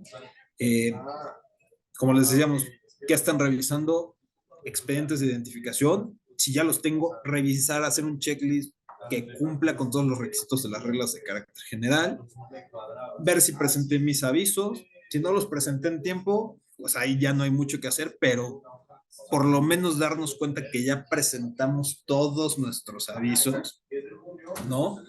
Porque no es lo mismo que me impongan una sanción de 17,000 pesos a que me impongan por presentación extemporánea de avisos, a que me determinen una multa de por lo menos 1,000,000 de pesos por ser omiso en presentar avisos, ¿no? Entonces hay que revisar ese tema también urgentemente. Revisar que cuente con el manual de cumplimiento en materia de prevención de lavado de dinero.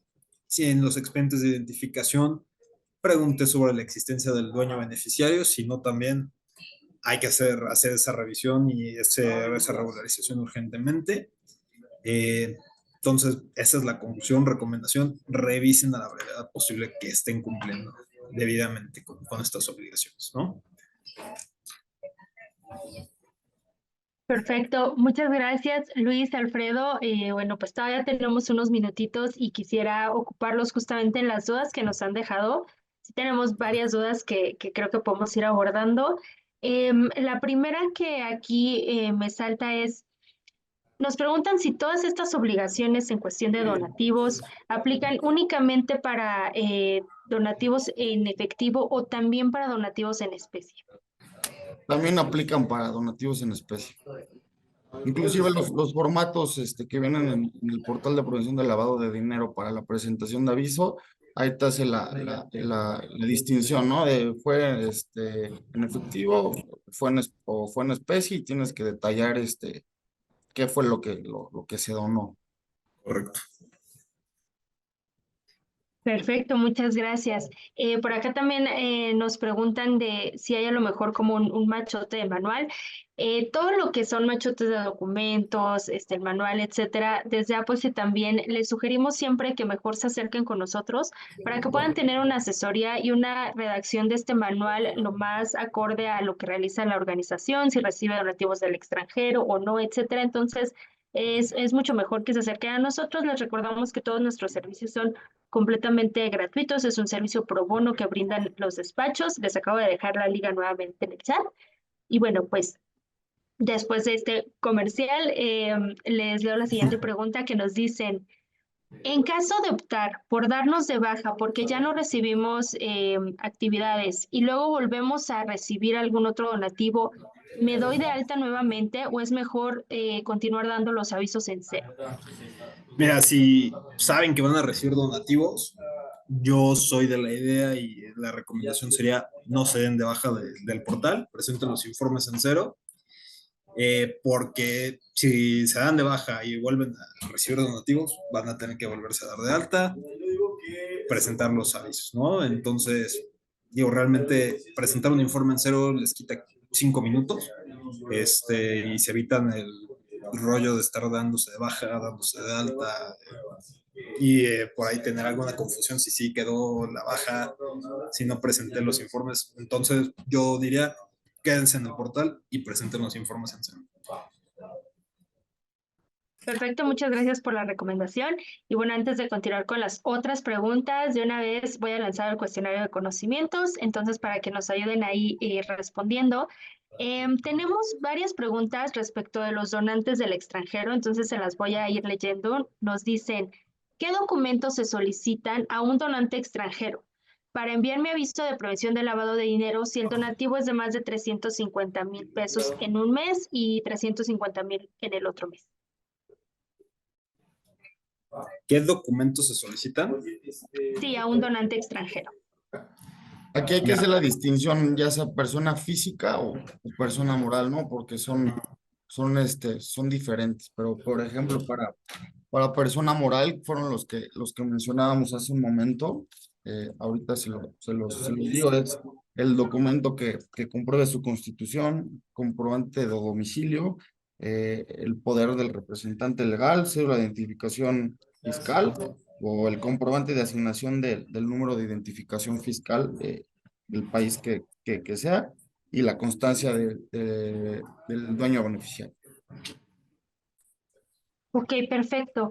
Y aquí también nos preguntaban que cuando el donante es extranjero, entonces los datos como el RFC y la identificación del representante, ¿cuáles serían o cómo se les pediría?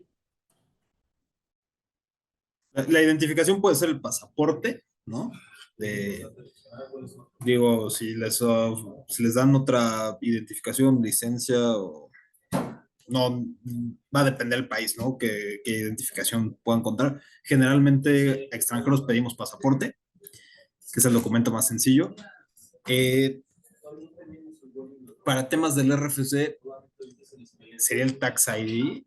Les digo, generalmente los extranjeros son un poquito más renuentes en proporcionar esta documentación e Sí. información, porque pues, sí, cuidan más sus datos personales, ¿no? Que aquí los nacionales. Eh, pero tendría que ser el Tax ID. Perfecto, muchas gracias. De hecho, tenemos otra duda muy similar que nos dice, con los donantes extranjeros hay información muy sensible, que supongo que es más a lo que te refieres, ¿no? Que ellos protegen más todos sus datos personales. ¿Cómo se solventa, o sea, legalmente, cómo se solventa el solicitarles estos documentos? Pues literalmente en términos de la Ley Federal para la Prevención e Identificación de Operaciones de Procedencia Ilícita, ¿no? No hay per se otra ley, es la obligación que viene inmersa en la misma y ese sería el fundamento, ¿no? De acuerdo, porque, bueno, hay otra pregunta más abajito que nos dicen, ¿puede o podría fundamentarse en legislación extranjera que el donante no comparta la información en términos de protección de datos? Los extranjeros podrían, pero habría una antinomia jurídica y al final de cuentas, como es la ley extranjera contra la mexicana, las autoridades te van a decir, a ti te aplica la ley mexicana, si querías realizar la actividad vulnerable con tu cliente, debiste haber solicitado la información y documentación, si no te la daba, no haces la operación y listo. Si no cumpliste, te sancionan. Perfecto, muchísimas gracias. Em, pues eran como las dudas, sobre todo en temas de extranjeros. Otra duda que tienen muy recurrente es sobre el representante legal y también el responsable, ¿no? Nos dicen, permítanme, en relación al poder del representante, para que pueda entregar un donativo a nombre de la persona moral, ¿requiere forzosamente contar con facultades de dominio? Aquí no sé si ustedes nos pueden apoyar. La ley, per se, para el objeto de cumplir con la integración del expediente de identificación, La ley no te señala qué tipo de poder tiene que tener, no únicamente te dice, oye, proporcióname el poder del representante legal, sin más ni menos, no te señala qué tipo de poder debe de tener. Entonces, para efecto de cumplimiento de esta ley, no debemos de observar si es pues, de dominio de actos de administración, pleitos o cobranzas, etcétera. De acuerdo, muchas gracias. Y aquí una pregunta que de hecho ya nos han hecho en alguna otra ocasión es, ¿cómo yo como organización puedo revisar quién es actualmente mi responsable de cumplimiento? Si ya estás dado de alta en el portal y ya lo designaste, no sé si por ahí va la pregunta, hay un apartado, hay una pestaña hasta arriba en el portal que literal te dice responsable de cumplimiento, y ahí te dice estatus y te señala si está aceptado o si está pendiente de la aceptación y te dice a quién señalaste como responsable. Ok, perfecto, muchísimas gracias. Sí, aquí, bueno, sabemos que las organizaciones muchas veces sufrimos de cambios internos constantemente, entonces yo creo que también por ahí va, ¿no? Que cómo pueden ellos revisarlo. Entonces, muchas gracias, Alfredo, nos queda igual muy clara la respuesta. Y bueno, aquí otra pregunta es ya sobre el tema de los donativos, cómo acumularlos, todavía nos llegaron más dudas y nos preguntan, ¿también se acumulan estos donativos cuando son de diferentes personas morales o físicas? No, No, aquí sí es súper importante esta pregunta. La acumulación es individual, ¿no? Es por cada uno de tus clientes.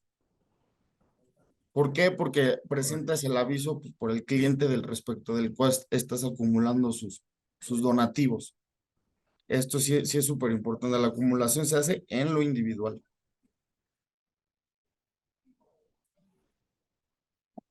Perfecto, muchas gracias. Aquí apago un momentito mi cámara porque me salió un poquito de conexión inestable. La siguiente pregunta es respecto de la acumulación.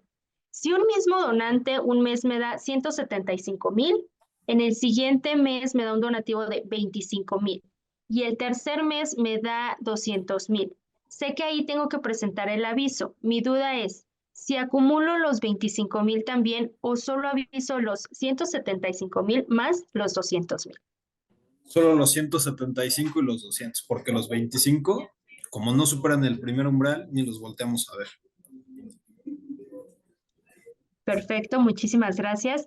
También aquí agradezco a quienes nos han estado apoyando con el cuestionario de conocimientos. Lo voy a dejar un par de minutitos más y ya les estaré lanzando la evaluación de la sesión para que también nos ayuden con eso.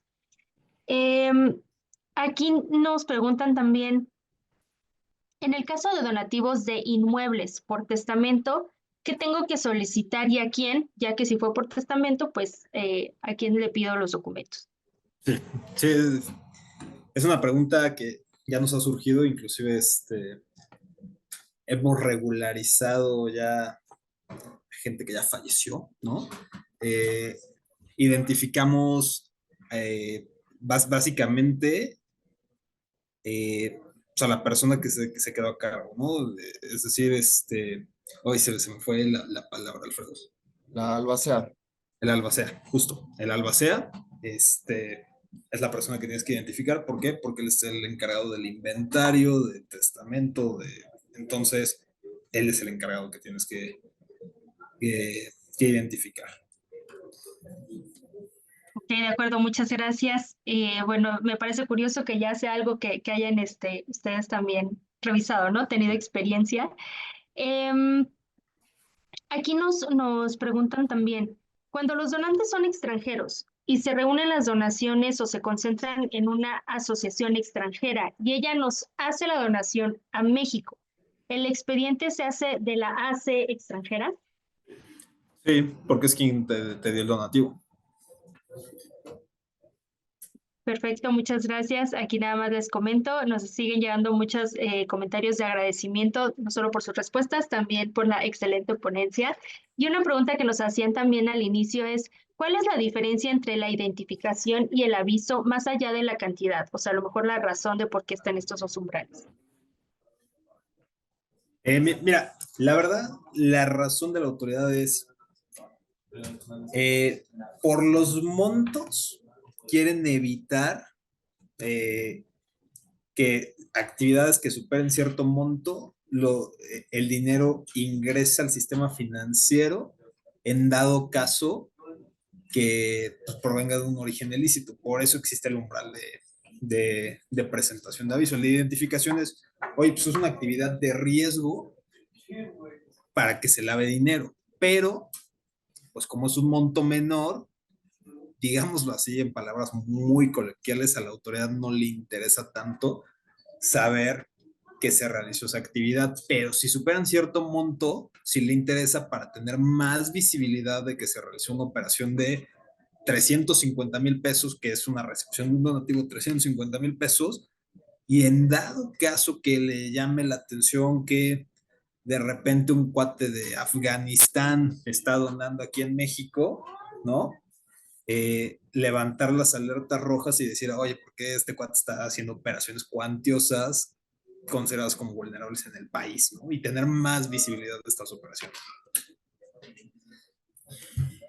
Perfecto, muchísimas gracias, Luis.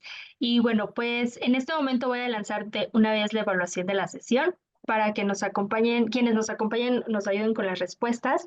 Y tenemos todavía varias preguntas bastante interesantes. Les sigo leyendo. Nos dice, el formato de identificación, junto con la constancia de que no hay beneficiario controlador, se debe tener o se debe pedir cada vez que hay una recepción de recursos y se supera el umbral. Además, debe de estar firmado por el donante. No, esto tú solicitas, si es el mismo cliente, por ejemplo, hablemos de Luis, ¿no? Que es el donante. Yo lo identifico una única vez y le solicito que me firme que me llene y me firme la constancia de dueño beneficiario y ya, no lo tengo que hacer cada vez que me realiza un donativo y cuando es el tema en una persona moral, quien deberá firmar es el representante legal, pero solo Perfecto, se le solicita en una ocasión. perfecto, muchas gracias. Y justamente hablando de representante legal, la siguiente pregunta es, en la página del portal de prevención del lavado de dinero, en la parte de datos del responsable del cumplimiento, se pondrá siempre al presidente y o al representante legal y se tiene que modificar en línea cada vez que haya algún cambio de estas personas. ¿Se refieren ahí al tema del alta? Sí, ¿verdad? Del Así responsable de es, cumplimiento. así es. No, mira, el responsable de cumplimiento, tú cuando te das de alta nombras a quien tú quieras, ¿no? Debe ser, obviamente, ¿no? La recomendación es que sea un integrante de la sociedad civil o de la empresa, ¿no? Porque si no, no tendría caso nombrarlo, ¿no? Y perdona Cada, que te interrumpa, Luis, ahí también sí, recomendamos que la persona que se designe tenga un poder de mando, ¿no? En la asociación. ¿Para qué? Para evitar que a lo mejor la gente que esté identificando o algo, pues o sea, que sí cumpla bien, ¿no? O que tenga el poder de mando para decir, oye, no te están proporcionando la información o documentación, no celebres la operación, ¿no? Por eso sugerimos que tenga un poder de mando. Adelante, Luis. sí, gracias, Alfredo. En dado caso que mi responsable de cumplimiento deje de formar parte de la sociedad, me meto otra vez al portal de prevención de lavado de dinero y hago el mismo procedimiento.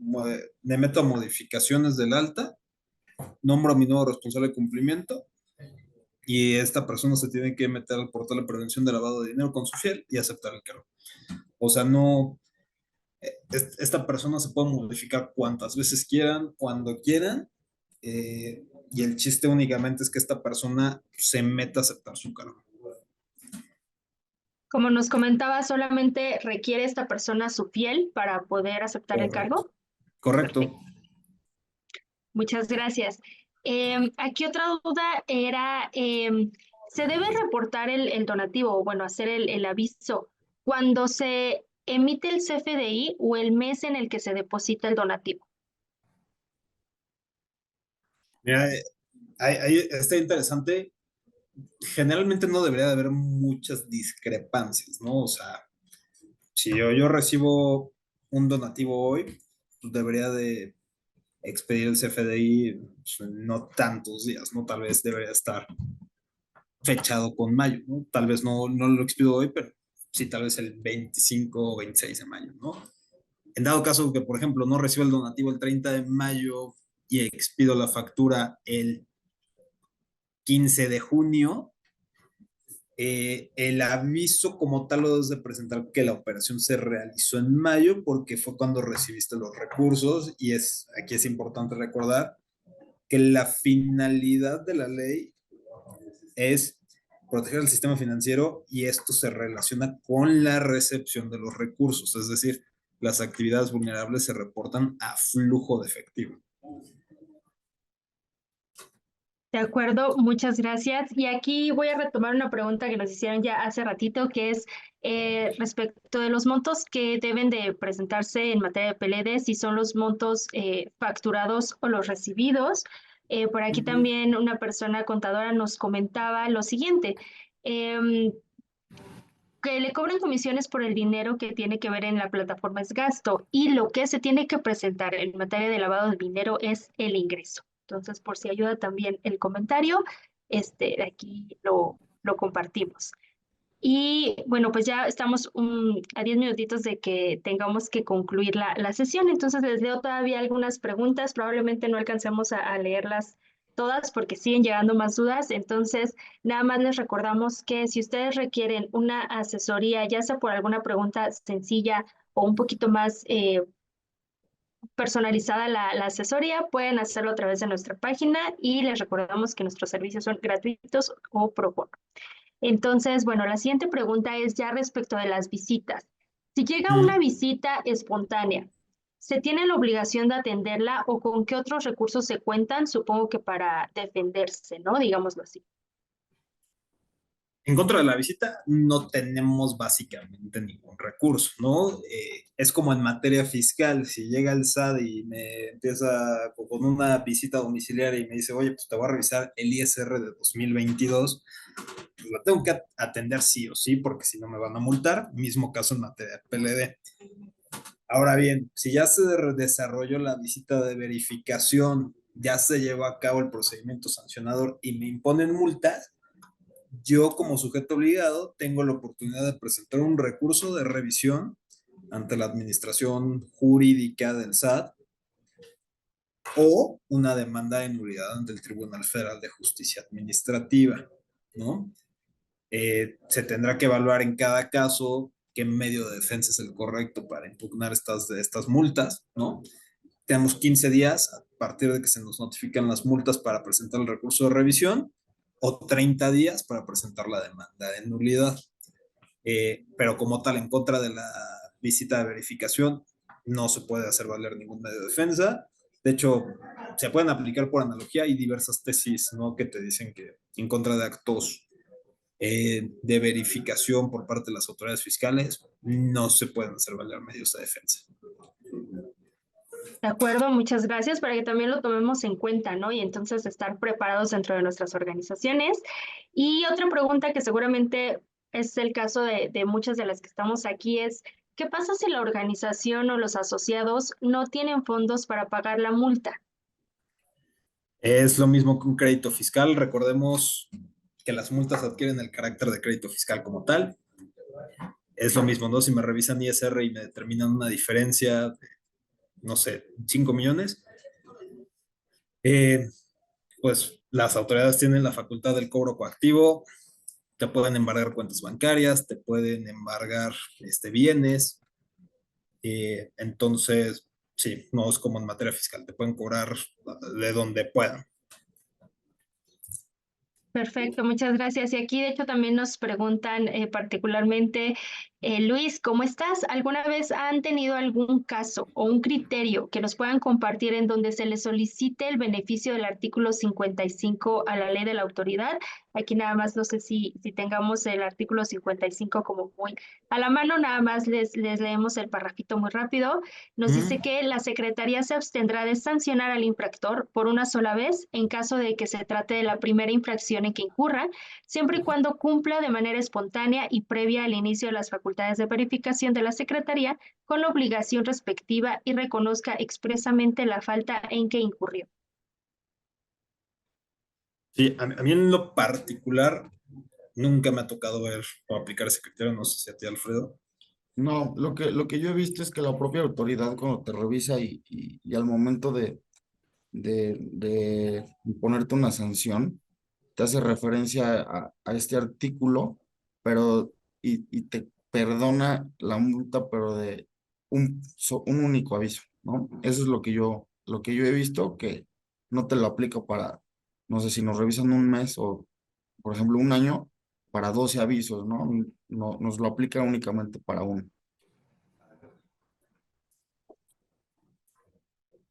De acuerdo, muchas gracias. Derivado de las dudas que teníamos, nos dicen, bueno, y pueden embargar aunque el acta constitutiva sea con responsabilidad limitada de los miembros. Sí, o sea, no van a embargar a los socios o a los accionistas, van a embargar a la sociedad como tal, ¿no? Si hay bienes a nombre de la sociedad, o sea, eso sí los pueden embargar, las cuentas bancarias también. Ok, perfecto, muchas gracias. Y aquí algo que hay una duda recurrente en las organizaciones, como ustedes saben, algunas organizaciones son donatarias autorizadas y surge esta duda también que es, en enero nos dieron la donataria, ¿recomiendan darnos de alta en el portal del lavado de dinero y empezar de ya a declarar en cero, a menos que ocurra lo contrario? Aquí, bueno, no sé si ustedes también nos puedan, además de contestar la pregunta, hacernos énfasis si solo las donatarias tenemos que cumplir estas obligaciones o todas las organizaciones. No, aquí no hace una distinción en la ley, aquí es todos los sujetos obligados, ¿no? No hace la distinción. Y respecto a la duda, si no han recibido ningún donativo que alcance el primer umbral, no tienes por qué ver la ley y no tienes por qué estar dado de alta, ¿no? Nuestra recomendación sería, a partir de que les llegue el primer donativo que alcance el umbral para la identificación, ahí sí nos damos de alta. Y les voy a decir por qué, porque en el alta tienes que señalar la fecha de la primera actividad que se considera como vulnerable, ¿no? Entonces no te puedes dar de alta antes porque no vas a tener ese dato. Correcto, y cuando te das de alta, pues manifiestas bajo protesta de decir verdad que los datos asentados son ciertos, entonces pues, estarías básicamente mintiendo si no has recibido un donativo que supere el umbral, ¿no? De acuerdo, muchísimas gracias para que entonces también pongamos mucha atención ahí. Y bueno, voy a leerles ya un par de preguntitas más. Nos dice, hay un calendario en el portal que aparte del 17 de cada mes se tienen unos días más según la ley según el RFC del contribuyente. ¿Ustedes saben si esto según el RFC del contribuyente aplica también en temas de lavado de dinero? Sí, es una facilidad que viene dentro del portal. La verdad, nosotros no se lo recomendamos a nuestros clientes y únicamente les decimos que se usen en un caso de rompas en caso de incendios, ¿no? A lo mejor si se te pasó presentar el aviso el 17, pues ya agarrar esa facilidad y ver en qué día se tiene que presentar, ¿no? De confirmar con la facilidad, pero nosotros no recomendamos el utilizar la misma. De acuerdo, muchas gracias. Es mejor ahí calendarizarnos, ¿no? Y estar al pendiente. Correcto. También desde Apple Seed sugerimos eso. Tenemos incluso nuestro calendario mensual que también les estamos recordando cada mes. Y finalmente nos preguntan aquí, fuimos beneficiadas al redondeo del Oxxo y de Home Depot de enero a abril. Lo que se recaudó en ambos fue de 1.543.000 pesos. Se requiere hacer el informe de lavado de dinero y si se tiene que hacer eh, uno de los dos apoyos o uno por cada empresa. Sería uno por cada empresa. Digo que creo que el millón y cachito fue por cada una de las empresas, ¿no? Entonces sí, sería por cada empresa y sí se tendría que presentar el aviso. Ok, de acuerdo, muchísimas gracias. Entonces, por aquí ya saben, si tenemos más dudas, a lo mejor en cuanto, siempre redondeo a las organizaciones les causa mucha duda, entonces, pues, a lo mejor requieran ya asesoría igual más puntual. Em, por aquí nos decían en cuanto al tema de CFDI, que teníamos la pregunta, no se pasan, pero ¿qué pasa si yo doy recibos PPD? Ya que pues muchas veces nosotros como organizaciones tenemos que dar estos recibos así, ¿no? PPD.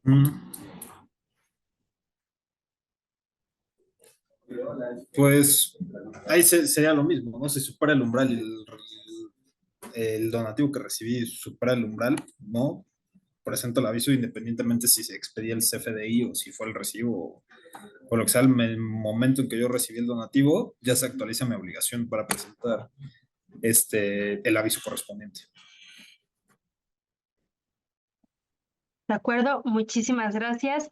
Ya nada más por aquí veo otra pregunta que es, en el caso de cumplir con los datos de la operación y si no nos proporcionan copia del SPEI o transferencia, ¿qué podemos hacer para suplirlo?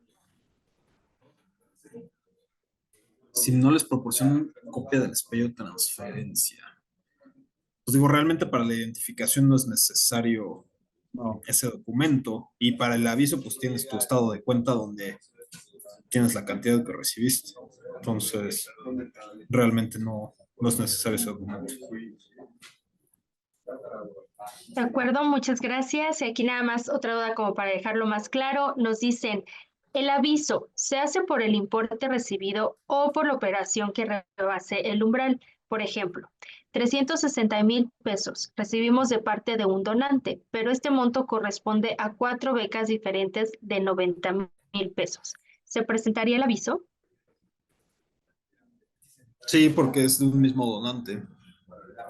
Sí, pues, Sí, en una sola independientemente del operación. destino que tú le des a los donativos, el donativo fue de 360,000 pesos y superó el umbral de aviso.